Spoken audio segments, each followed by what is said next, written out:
Good evening. Time for Saturday night's press preview as we check out Sunday's front pages. And tonight we'll see what's making headlines with the journalist and author Christina Patterson and the editor of the Jewish Chronicle, Wallis Simons. Great to have you both with us. We'll speak in a moment after we've had a look at the front pages that we have already. Workers may be able to sue their bosses if they are offended by customers, reports the Sunday Telegraph.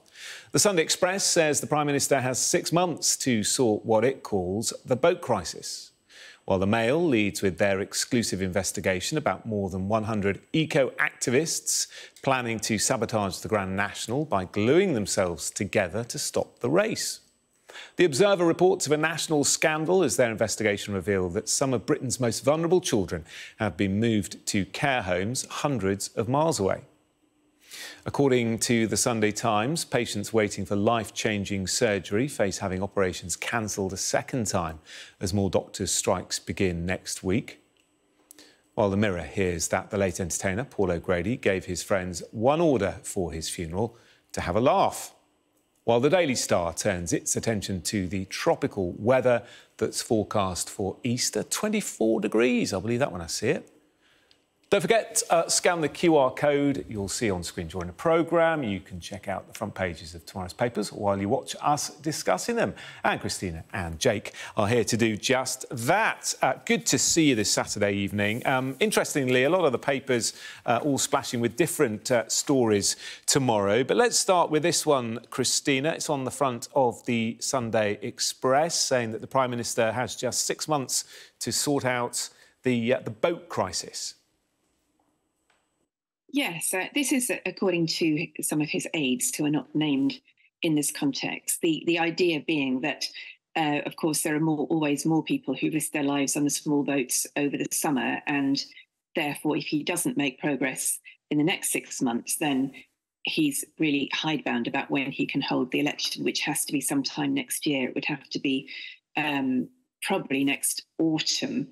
So, you know, there's big pressure on him. I mean, I understand why Tories think this is an issue. I think it's much less of an issue for many people. And in fact, the polls show it's less of an issue than Tories think it is. But in certain constituencies or certain areas, like the so-called Red Wall, it is regarded as a big issue. And one of the reasons it's regarded as a big issue is to do with perceptions of fairness and the sense that people are playing the system by paying people smugglers to buck the system and come here. And I understand that sense of unfairness. I think it is an unfair system. I think it was unwise of Rishi Sunak to make Stop the Boats such a central part of his promise to the electorate, because nobody else has managed to do this. And of course, it's possible he'll make progress. It's possible that they will manage to start getting people to Rwanda. I don't approve of that policy, but it's possible they'll succeed. But it's also pretty possible that they won't succeed. In fact, the likelihood is that they won't succeed, in which case he really has created a rod for his back. But, you know, they clearly feel Rishi Sunak is apparently working very hard personally on this. So we'll have to see what happens. And it's the same story in more detail inside the Sunday Express. Jake, what's your take on this? I think it shows, as the Sunday Express reports, that Rishi Sunak is up for it. He thinks he can win the next election. He's staking his reputation and the possible success in the next poll on this issue, telling the public very, very clearly that he's going to be the man to sort it out after previous prime ministers have failed, and judge him by his actions. And you can see he's going all out in this attempt in terms of the Rwanda policy, but also in terms of backing it up by trying to counter the European Court of Human Rights ability to interfere with the legislation that he's trying to roll out. And now these aides are piling pressure on him by saying that he's only got 6 months to prove it, because if we have a summer, obviously in the summer, there's a peak of people trying to cross because of the good weather. If his policies don't work this summer, then he'll be more likely to be forced to call an election in May for fear of a second summer of chaos with lots of migrants coming over. And then the last opportunity to have an election will be in October, following 2 summers of failed policies. He would be toast. So he definitely is risking everything on this policy. And I guess he's thinking to himself, who dares wins? And of course, Christina, he does have a more pressing deadline, doesn't he? The local elections are coming up next month, and we've already seen sort of campaigning around potholes, to crime, to sewage. And I guess a lot of that is targeted at those elections and voters going to the ballot box in parts of the country.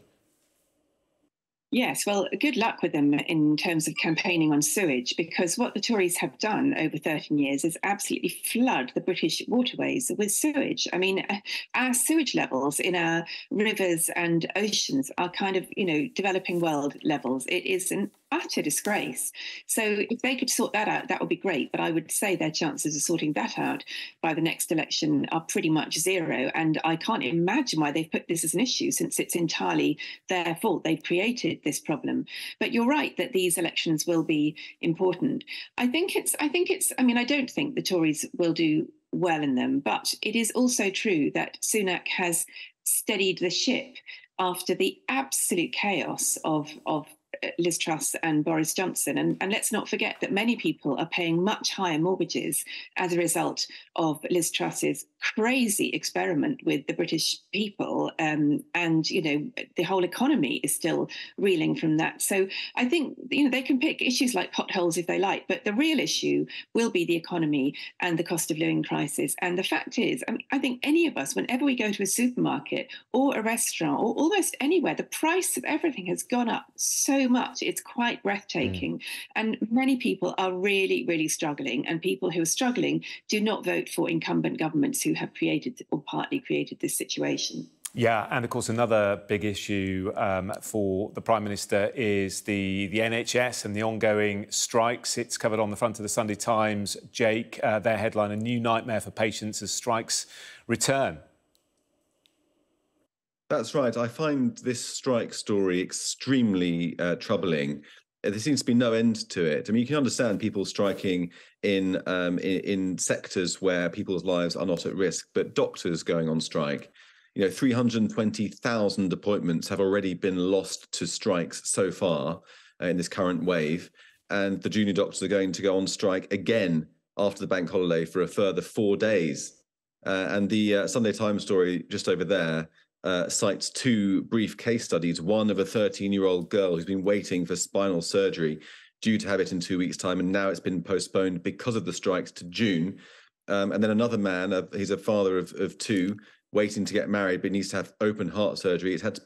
His wedding had to be cancelled 3 times because of the strikes, delaying his appointment again and again. And we all know people in our lives who are waiting for operations or waiting for medical treatment, and who've had to put up with delays as a result of the strikes. And sometimes people are getting iller and iller and more desperate for medical help. And these strikes, it seems to me, are very immoral. I can't see why the army and the police are banned from striking because of their jobs being so vital to national security. And yet doctors are allowed to go on strike regardless of people's well-being.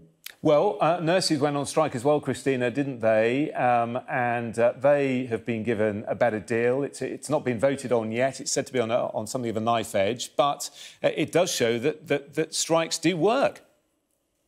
Strikes do work, and I have sympathy for all health workers, actually, and both doctors. And we call them junior doctors. Many of these so-called junior doctors are actually, they're not 22-year-olds. Some of them have been working for a decade, more than a decade in the NHS. And for many of them, pay is extremely low. Where I agree with Jake is that, or he hasn't exactly said this, but it seems to me that I think all the polls showed that support for the nurses was very high. And the nurses actually made what was, clearly an excessively optimistic bid. I think they were asking for 16% pay rise or something, which clearly wasn't going to happen and hasn't happened in terms of the offer. But my understanding is that junior doctors are asking for something like 35%, which is clearly ridiculous. And they, I think, refused to engage in discussions last time round. So I do think that the junior doctors have been, there is a militant subset that have taken over, which is kind of complicating the whole thing, because there is enormous sympathy. But, you have to you have to kind of bear in mind, as Jake says, that these are people's lives that are at stake. And although NHS Trust, as far as possible, are providing cover, that is only as far as possible. The likelihood is people will die as a result of this. People will experience extreme pain. Those heartbreaking examples that Jake just gave. I think you have to be very, very, very careful before you strike when people's lives are at risk. And I'm not exactly sure that this current crop of junior doctors and their leaders are being careful enough. OK, let's move on to politics in the States then. Also on the front of the Sunday Times, Jake, Donald Trump indicted this week. How's his base reacted? Well, Trump is characteristically framing this as an attempt by the Democrats to bring him down because they know that he's the biggest threat and likely to win the next election in his view. And his base seemed to be energized by this. And this is the thing about Trump, that he just sucks in any kind of publicity, whether it's good or bad, and turns it into a win for him in some way. Either he's pumping himself up if it's good publicity, or if it's negative publicity, he's framing it as some kind of attempt to bring him down by the forces of darkness, and his base laps it up. And this latest row over whether he's going to allow himself to be put into handcuffs or not, I wasn't aware that people had to get permission to be handcuffed by the police, but nonetheless, he's going to apparently refuse. I mean, this is just another element of theatre, isn't it? That's going to just speak to people who might vote for him, be energized for him, and reinforce his sense of being the man who can drain the swamp, who can be this anti-establishment character fighting the machine. And so it strikes me that, with Trump, there's no such thing as bad publicity. Yeah, of course, the charges against him still under seal. We'll learn more next week, but that could change opinions, I guess. Christina, I know you'll want to talk about this. We'll save it till next hour if you don't mind. We're out of time. But thank you both for the moment. Coming up after the break, plenty more from the papers, including the Sunday Times' interview with Sir Keir Starmer, who's called for an end to what he calls the toxic debate over transgender rights. Don't go anywhere.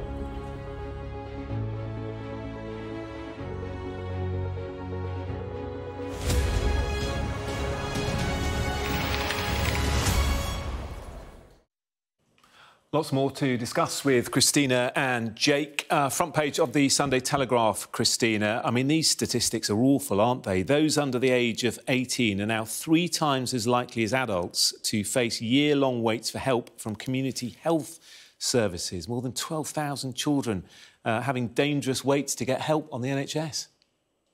I mean, it's just heartbreaking, really, really heartbreaking.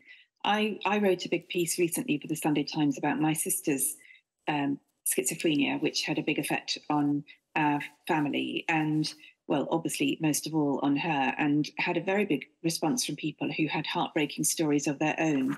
And when my sister was a child, the mental health provision was not great. It was post-Thatcher, and the whole idea of care in the community, which essentially meant family care for people. And I mean, there was some psychiatric help, but really not very much. And what is absolutely heartbreaking is that all these years on, not only have we not got any better at looking after children's mental health needs, but we are clearly so much worse. The state of our NHS at the moment is really lamentable. And I think that there's the issue of children having suffered under lockdown who have serious mental health and physical issues now for many.